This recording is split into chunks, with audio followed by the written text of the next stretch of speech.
Hello everyone, welcome back to my YouTube channel EcoVada Way to Economics. I hope you all are doing good. So before moving ahead, let me tell you that this channel is about the subject economics. So if you are an economics student or if you are studying economics, make sure you subscribe this channel. Move into the video.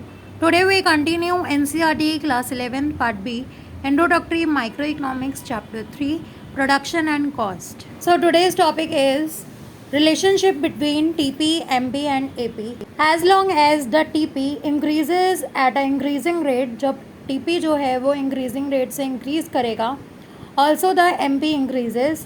This goes on till MP reaches maximum. So this is the stage 1.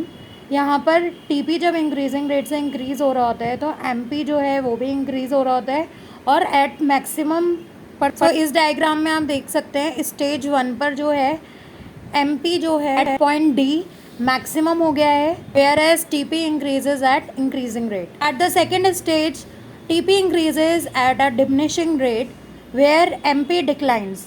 वहाँ से क्या start हो जाता है, MP का decline होना start हो जाता है, which continues till the point where TP is the highest.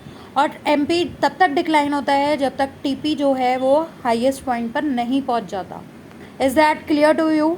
So diagram में आप देखिए स्टेज 2 जो कि blue dotted line and green dotted line के बीच में है, यहाँ पर आफ्टर D MP जो है वो डिक्लाइन होना स्टार्ट हो गया है, जबकि जो TP है वो डिमिनिशिंग रेट से इंक्रीज़ हो रहा है। ये स्टेज तब तक चलती है जब तक टोटल प्रोडक्ट जो है वो अपने मैक्सिमम लेवल पर नहीं पहुंच जाता।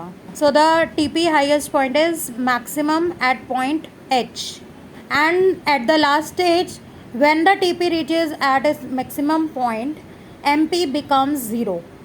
थर्ड स्टेज में क्या होता है, MP जो है वो ज़ीरो हो जाता है और TP जो है वो डिक्लाइन होना स्टार्ट हो जाता है। Shown in the figure third stage आप देख सकते हो TP डिक्लाइन होना स्टार्ट हो गया है और MP उस पॉइंट पर ज़ीरो हो जाता है और उसके बाद वो नेगेटिव भी हो जाता है।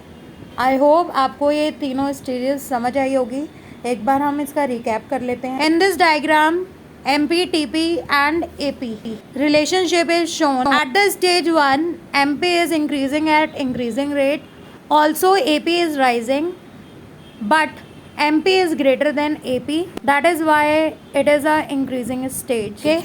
At stage 2, MP is greater than 0, but AP is starting falling. Okay. So here in this stage, MP is lesser than AP, but TP is increasing.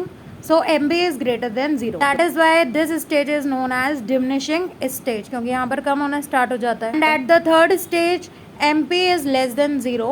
Because वो ज़ीरो के बाद नेगेटिव होना स्टार्ट हो जाता है, whereas TP is falling.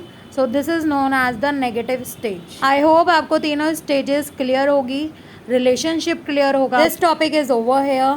Thank you so much for watching this video and a big thank you to all the subscriber for subscribing the channel. If you like the content, please do like, share and subscribe to this channel and don't forget to comment कि आपको video कैसी लगी and press the bell icon to get the notification of the upcoming videos.